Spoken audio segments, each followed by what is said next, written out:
السلام عليكم ورحمة الله وبركاته. بسم الله الرحمن الرحيم. الحمد لله رب العالمين، وصلى الله وسلم وبارك على نبينا محمد وعلى آله وصحبه أجمعين. بإذن الله, today we'll be speaking about a very important topic. When we look at it, it's the very first part of revelation that the Messenger sallallahu alaihi wasallam received spoke about this topic, and that is the topic of reading. Assalamu alaikum wa rahmatullahi wa barakatuh. Wa alaikum assalam wa rahmatullahi wa barakatuh. Shaykhana, how are you? Alhamdulillah, how are you? Alhamdulillah, very well. Alhamdulillah. We hope everybody else who's following are all well. Inshallah, everybody is, progressing through these rather challenging times, inshallah. Shaykhana, today we want to speak about a topic that's extremely important, a topic spoken about in the deen, a topic that's actually people who, the current situation we're living in, it's a very important topic to speak about also, and that is the topic of reading. When we look in Revelation, we find that the very first word Rasulullah sallallahu alaihi wasallam received, or that the very first word that was revealed to him was Iqra, which means read. Obviously, this is speaking about him reciting the Quran. Allah Jalla wa Ala orders him to read Iqra bismi rabbika alladhi khalaq, in the name of the one or the Lord Allah subhanahu wa ta'ala who created. Allah subhanahu wa ta'ala then encourages him or orders him to read more, to learn more, to ask Allah subhanahu wa ta'ala. If there's anything we derive from this, I think we can derive quite a few things. The importance of reading. The very first word of revelation is to read. And one of the reasons why we read is so we can increase in knowledge. We read the Quran so we know who is Allah subhanahu wa ta'ala. We know him by his names, by his attributes. And the whole quality, or the whole, passing your time, should I say, or shouldn't say passing your time, but being involved in reading that which is beneficial, especially the Quran, especially the Sunnah, is an ibadah in and of itself. Yes, absolutely. And I think this is the way man has progressed in a lot of spheres of society, etc., or life. So it's the way that we find people learnt of other cultures, other ways of doing things. They progressed and expanded through this type of reading that was there. Previously, we wouldn't have such connectivity that we do today. So the best way to do that was to read different books that were out there. And I think that's why there's so much benefit from reading. Yes, in the very same surah, Allah subhanahu wa ta'ala says, Iqra wa rabbuka al-akram. Basically ordering the Messenger sallallahu alayhi wa sallam, the order is for him. The order is for all of us also. He says, read, and your Lord is, most generous, most kind. And wal ilmu indallah, that shows that a person who reads, who has the correct intention, who wants to learn more, Allah subhanahu wa ta'ala will grant him more. He then says, alladhi allama bil qalam, the one who taught with the pen. Also, when it comes to writing, it's extremely important. Yes, we did speak about reading the Quran and Sunnah, reading anything that's of benefit. A question then arises, how should somebody read? Because there's so many people who read as a leisure or as a hobby or as a pastime. There's others who read wanting to learn. I think when you want to read, obviously you have to look at your intention. Why are you reading? We're not saying it's wrong to read as a leisure or as pastime or as a hobby. But sometimes if you are reading with a purpose, you then benefit much more than as if you were just reading to pass time. Yes, absolutely. With a purpose at hand, I think it's important because many people, like you mentioned, we just read for the sake of reading.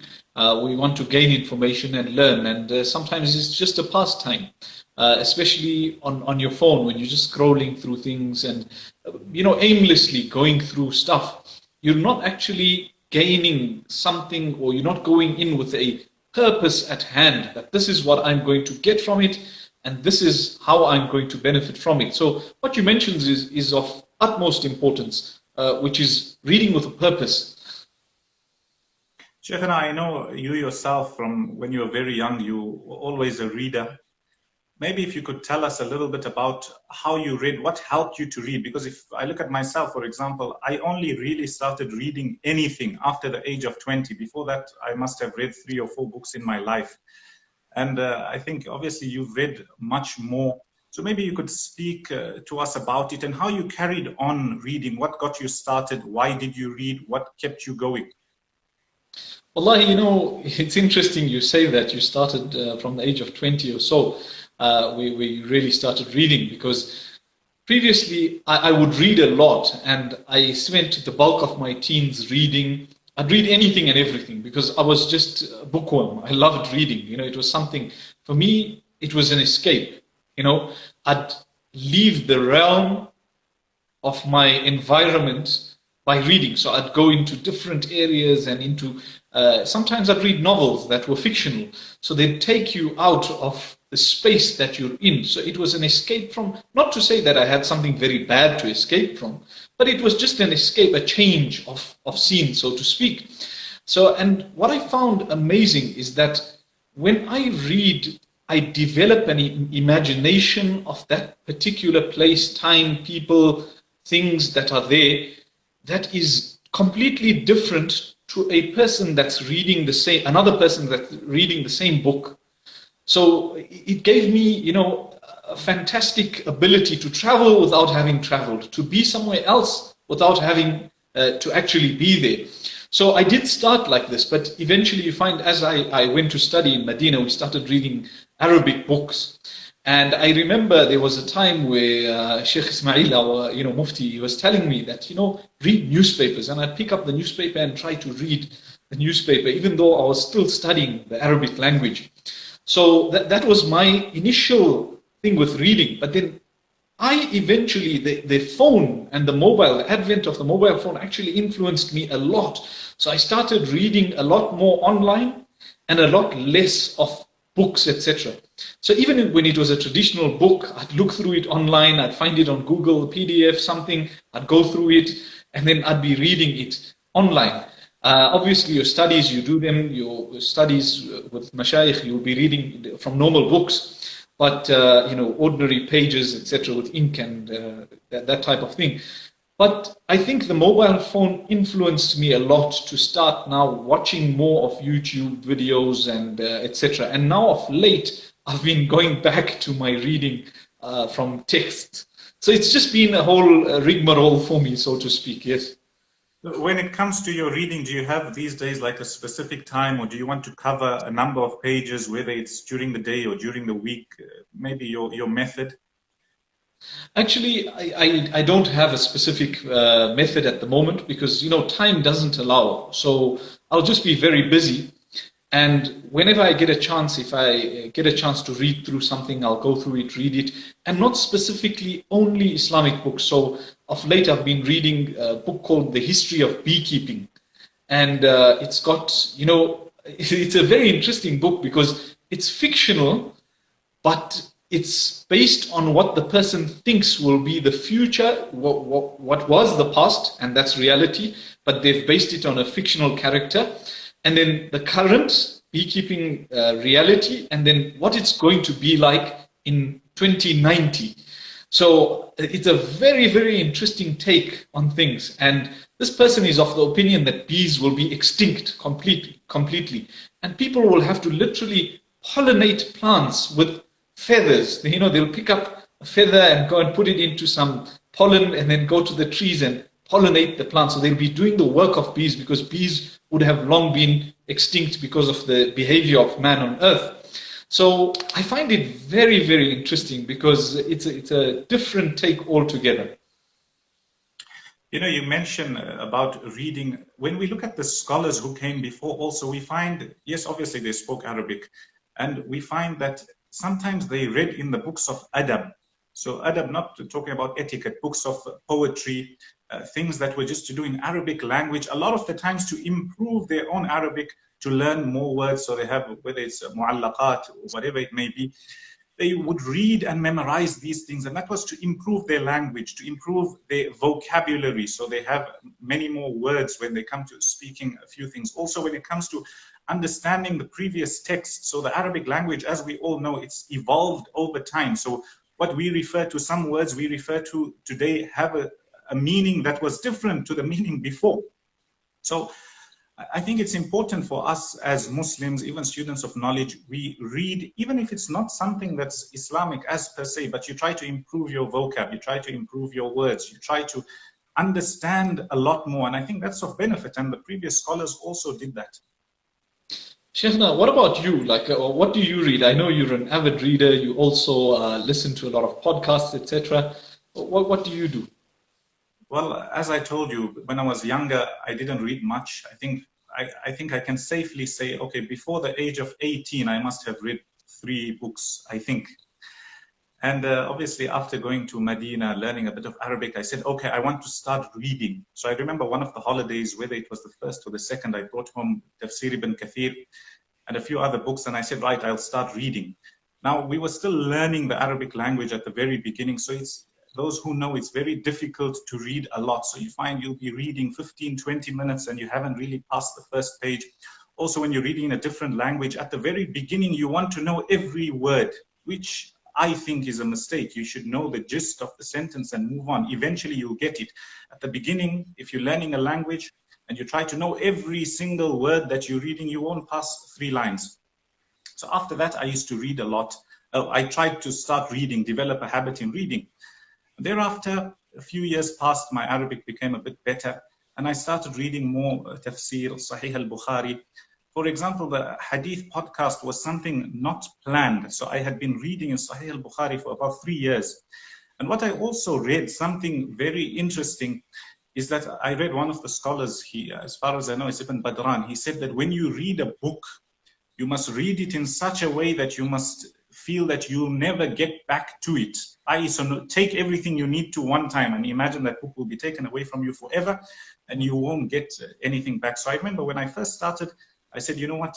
I used to write on pieces of paper. So I used to write my summary. I used to write this. And I said, eventually what I'll do is I'll take these summaries and summarize them more, you know, do tanqih or put them a bit more in order and type them out. Then after a while, I thought that, you know what, I'm adding extra steps here. I'm wasting my time summarizing on a paper and then summarizing on the internet because I really want it. So what I said is that, okay, now when I read a book, I'll have my book open and whatever I want to summarize, I'm writing in my email drafts. So this was a bit before Google Documents and that thing. And then one day I lost my drafts, a few of my drafts, and they all went. So then one of the brothers told me that, no, use Google Documents. So these days when I read any book I try to read, I've got my book open and I've got my Google Documents open. So anything I see of benefit, I write it. I've got another folder which is just about fawaid. Anything of benefit I read during the day, I try to write it and reference it.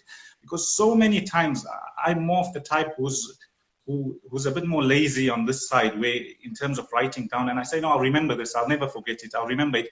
3 days later, I can't remember it, or I can't remember it the way I read it. So sometimes you read something and you have a certain feeling, you come up with something, and then you forget later on. So I try to document that. Also, when it comes to reading, before I used to believe a lot in reading the actual book, having the physical copy, but seeing, you know, how technology has progressed, these days I mainly read off a device. I rarely read. I do have a lot of books, but they're obviously packed away, want to ship them.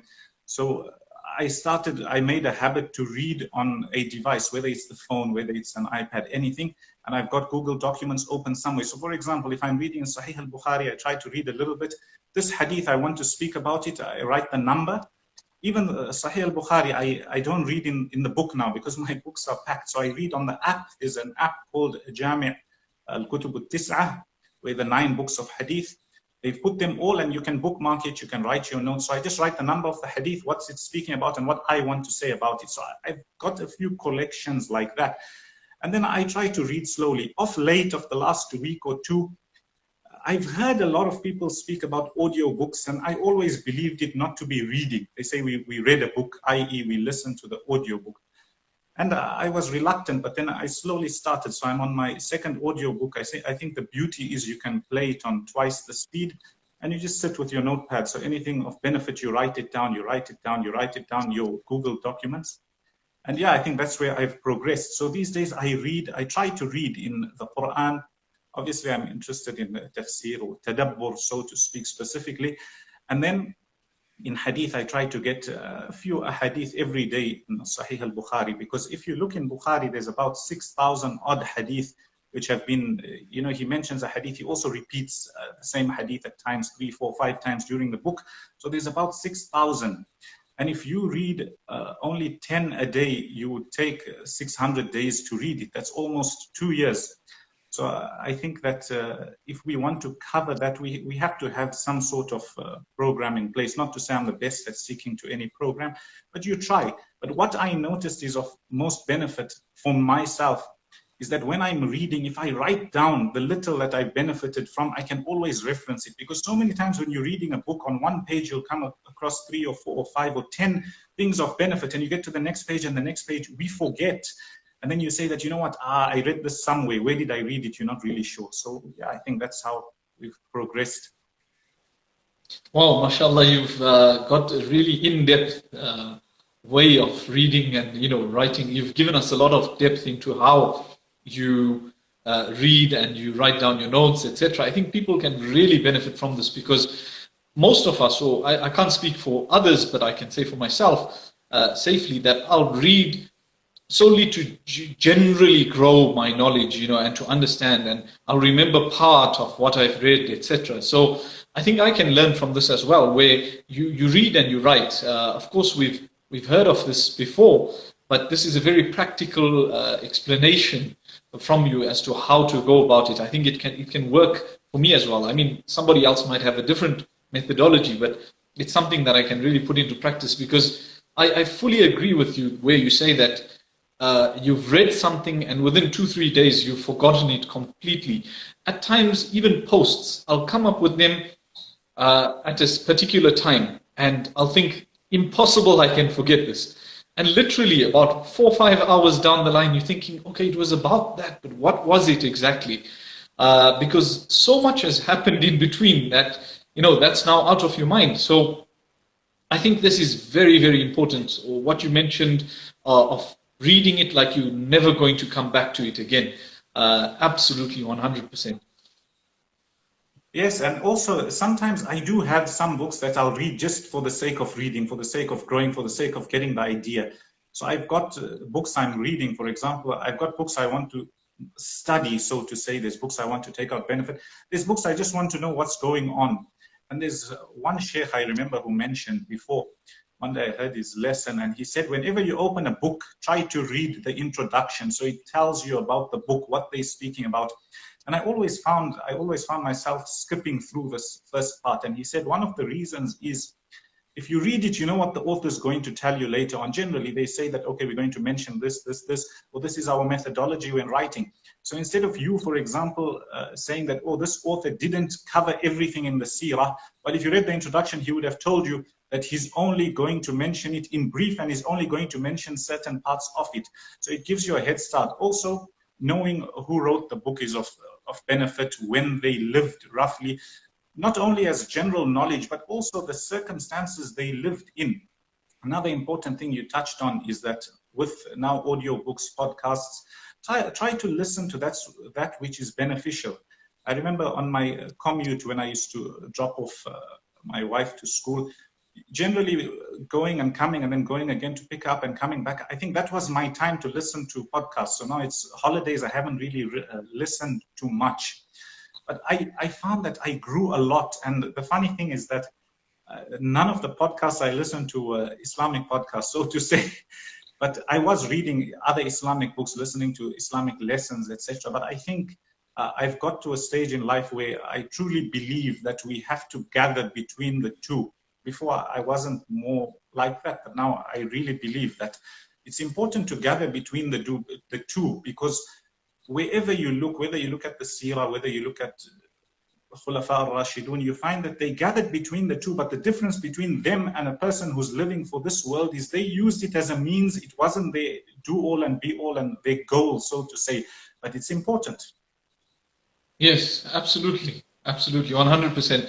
I agree with you on that part where we've got to join the two, bring the two together, and together you will be able to lead your life in a correct and good manner. And yeah, what I love about the fact that you were talking about audio books as well.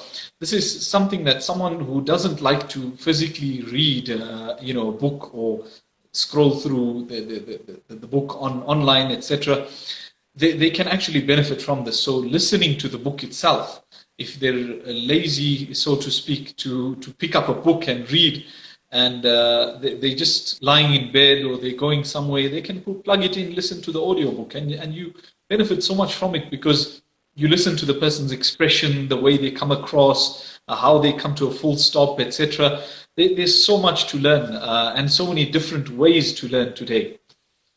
You know, speaking about audiobooks, I came up with this thing. I don't know if somebody else has already come up with it, but this was my theory. I was looking to learn another language, in fact, to teach the Arabic language, and then looking myself to learn another language. I was thinking of learning Chinese. But I sat and I thought hard. And I said that we call them the five senses. So obviously you can see and you can hear and you can smell, you can taste and you can touch. Now, I think Allah knows best, but the more senses you're able to incorporate when you're trying to learn something new, it speeds up your learning process. So if you're only listening, then obviously you'll be getting it through one side. But then if you're only reading, it's only one side. But if you gather between the two, so whatever you read, you try to write it down. And then whatever you write down, you try to teach it. They say that whatever you teach, because remember when you're teaching, when you have to prepare for something, you've prepared, whatever you've prepared, let's say it's 100%, you're only going to teach about 5 or 10%, right? The rest is for you. So you always have to learn much more before you teach. Then when you teach once, you teach twice, you teach thrice. Bismillah, you won't forget. So I thought that when somebody is learning a new language, they must try and incorporate as many of these senses as they can. So they must try to listen and read and see and look, and well, it's hard to taste the language, but anyway. Then I thought really in depth and I said, is it possible for somebody to learn a language in 24 hours or in 1 week or in 1 month? And after that, I came across a few people who tried it. And what I found, I think it's possible. And why? To learn a language in a week or in a month, 30 days is fair. Why? Because if you look at a language, you're not going to learn everything in 1 month. You look at the specific thing you want to learn about. So if you look at, for example, you're into business and you wanted to learn Chinese because you wanted to see a few things in business. So let's say you're not going to learn the writing part or the reading part. You want to learn the speaking part. There's roughly 1,000 words you need to know. Now, I'm totally against memorizing words. There's people who do it, that's their method. I more believe if you take the word, use it 3, 4, 5 times in different sentences, then it will stick. But if you memorize only, what good is the word? So I thought that if somebody takes these words relating to business or relating to something else, and they learn this language, get a few words, so they'll need to know a few numbers, they'll need to know how to ask certain questions. Those 1,000 words in Chinese or whatever other language it is, I think, bi'idhnillah, with practice, within 1 month, you'll be able to speak decently. That's why if you go on holiday anywhere, or if you visit anywhere for a week or 2 weeks, you already start picking up the local language, whether it's a few greetings or whether it's a few numbers or whether it's asking a few questions, because you're in that environment already. So that's what I thought. I haven't yet tried it, but inshallah, maybe I'll try it one day. Inshallah, I fully agree with that. Experiencing the language will help you learn it faster than just simply reading about it or trying to memorize certain phrases. And this is what I found when studying Arabic as well.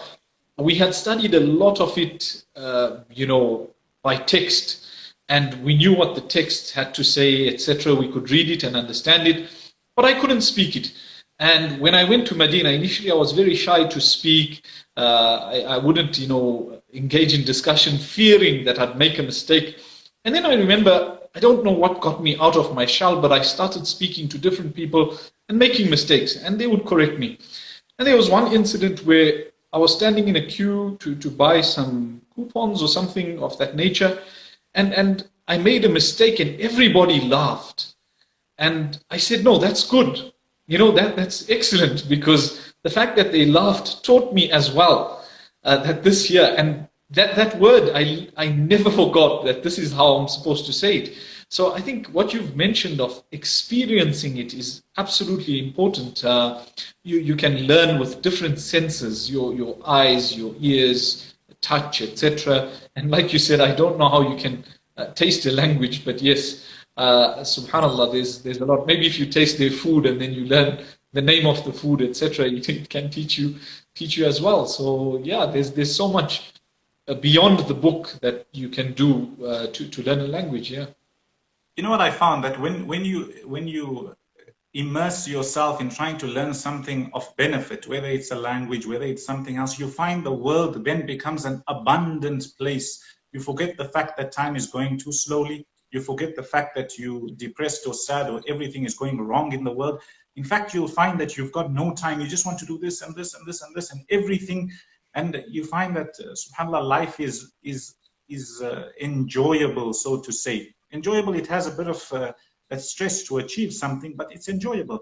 And since we were talking about the Arabic language, maybe inshallah next week we could speak about it, your journey, how you learned the Arabic, how we learned Arabic. Maybe it could be of benefit to others, inshallah.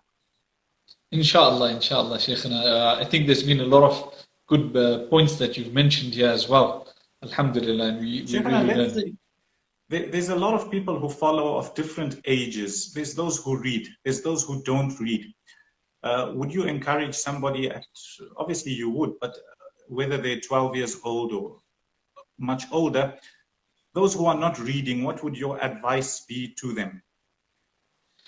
You know, I think the best way to do this would be to put aside the phone. Honestly speaking, I see a lot more harm coming out of the phone for the youth than there is benefit, because what it does to you, and especially with the feed on social media, is you shortening the time span that you can concentrate for. So it's a very short time span, 10-second video, 15-second video, 1-minute video.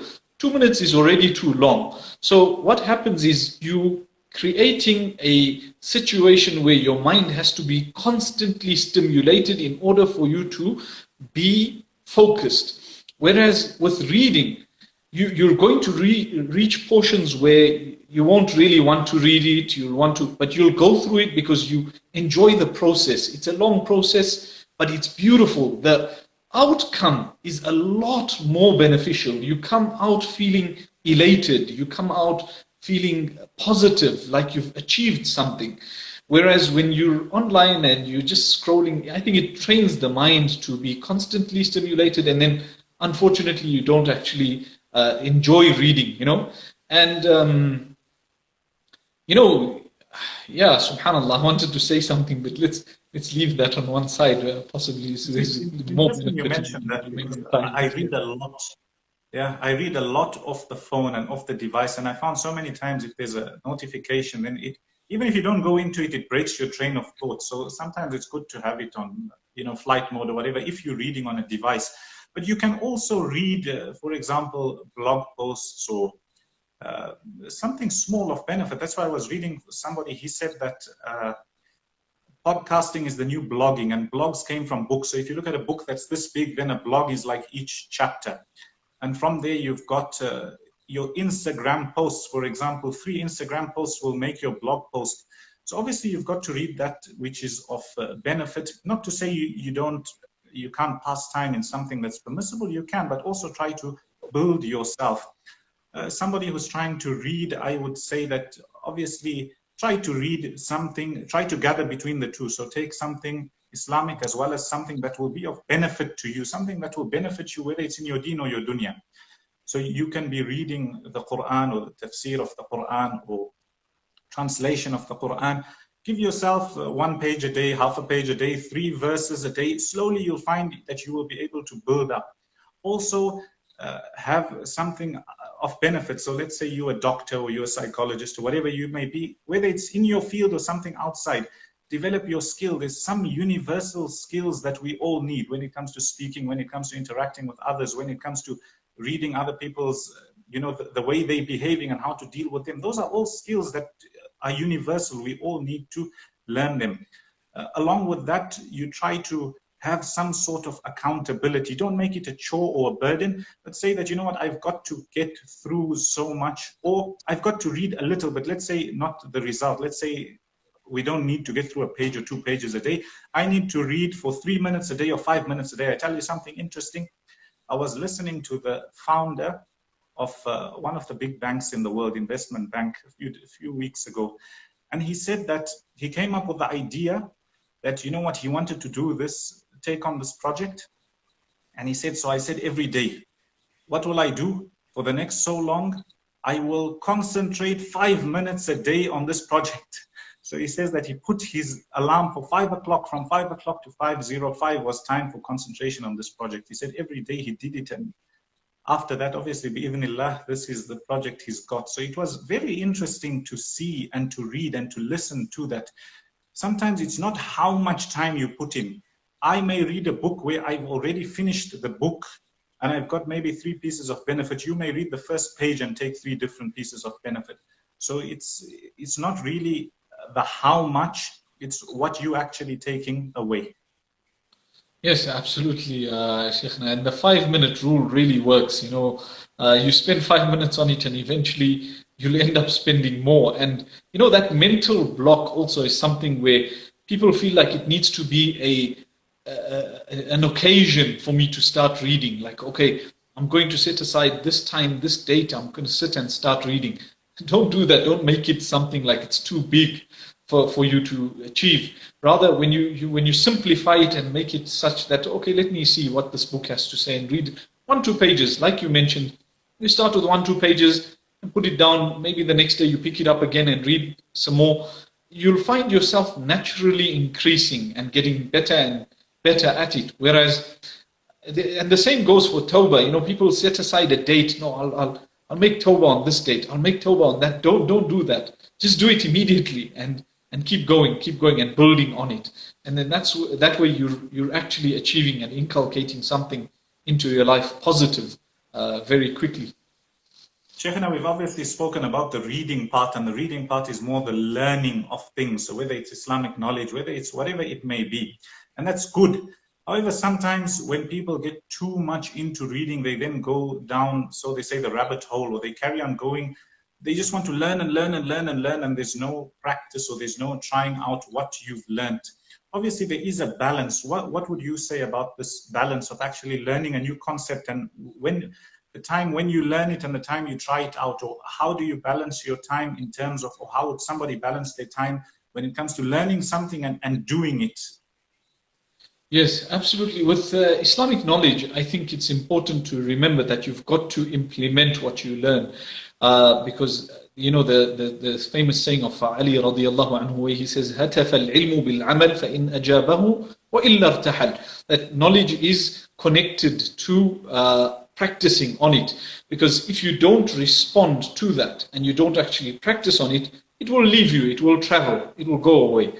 So when you don't practice upon what you've learned, then ultimately that knowledge will leave you. But, you know, in other spheres of life, you won't always be able to practice on what you're reading, but at the same time, try to benefit from it and inculcate whatever you can into your life, and what is bad, leave it out. And don't go too in-depth into something, because like you said, it becomes a rabbit hole where you just want to learn and learn and learn, and then the end is no longer of benefit. It's just to read, to learn. That's it. I don't want to actually implement this. It's not going to benefit me or anyone. I just need to know because I need to know. That becomes, it can become a serious problem for a person where they become too engulfed into their books. And then again, it creates this disconnect between theory and reality at times, especially when you're studying Islamic books, you're reading, and people are, you know, it's all about principles, do and don't do, and you just keep reading, and you think that, okay, this is how life will be. And then when you come into reality and you try to see what's going on, there's a serious disconnect because you've never ever tried to implement that. So I think when you've learned something, try to implement it, learn something, try to implement it, see how it works in reality as well, and then you'll get an idea as to how to marry the two together. It's important that, well, what you mentioned, that somebody must try to gather between the two, marry between the two. Otherwise, it eventually becomes your knowledge, whether it's deen or dunya. In Islam, everything, any knowledge you learned is supposed to be practiced upon. That's why it's always ilm and amal. And after you've learned, obviously, you also teach others da'wah.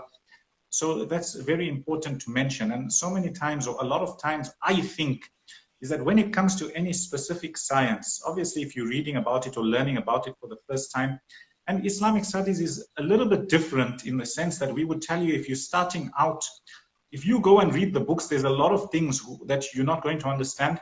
You'll understand wrongly. Try to learn from somebody who's already learned, and after that, slowly you can start reading more in depth, or a little bit more in depth. As for when you're starting off and you just want to learn from the books, then that's not really the way of seeking knowledge, or the way recommended by most, if not all, scholars. Let's start off with a sheikh, especially if you know nothing. Learn from him, and more important than learning his knowledge is learn his adab, the way he speaks, the way he carries himself, the way he deals with people who differ with him, etc. And you learn that adab, and slowly you learn your knowledge. So it's extremely important for us to know these things, to gather between learning, practicing upon, and inviting others towards goodness, any good principles. Shaykhana, is there anything else you'd like to mention? No, I think it's good that we had this live. It was a good session, beneficial, alhamdulillah. Someone did mention, are there any audio books, Islamic audio books that they can listen to? And I can't seem to remember any, to be honest with you, or I can't remember having come across any. So I don't know if you can mention, if you can benefit us. Besides the recordings of the Quran, I don't know of any others, especially in English. There must be, there surely is out there. You can check whether it's the Audible or the Amazon Kindle and see where there's audiobooks, maybe listen to a bit and see. And yeah, I'm not quite sure currently with that. Yes, yes. Jazakallah khair.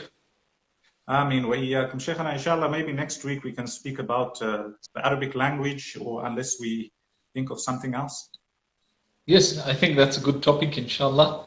Let's talk about it. A lot of people are interested in learning, so it will be of benefit, inshallah. Shaykhana, I think that's all we've got to say for today. There was one more thing I wanted to mention, is that somebody who wants to start reading, you will go through difficulty. It will be hard. There will be times, especially if you're not into the habit of reading. There's a time where you read half a page and it will be too much. There's a time where I find a lot where I'll sit with a book, 2-3 days, I'll read half of it or almost to the end, and then I just leave it. I don't end up finishing it. And as you spoke about it before, it's a mental block. If you miss a day or you miss a target, and then you don't really want to visit that thing. And I think you just have to force yourself, whether it's a 3-minute rule, 5-minute rule. I'll just go and read for a few minutes, and bi'idhnillah, you find you'll carry on. Otherwise, it happens to everybody. You do find that difficulty. You carry on. Don't burden yourself that it becomes a burden. You're just trying to learn something of benefit. If you learn just one thing of benefit every day, bi'idhnillah, by the end of the year, you will have 365 new things that not only did you benefit, you could have practiced upon and also taught others. Absolutely. Jazakallah khair. It was lovely being on the live with you. And inshallah, see you next week, Shaykhana. Bi'idhnillah, barakallahu feekum. Inshallah, we see you next week. Assalamu alaikum wa rahmatullahi wa barakatuh. Wa alaikum assalam wa rahmatullahi wa barakatuh.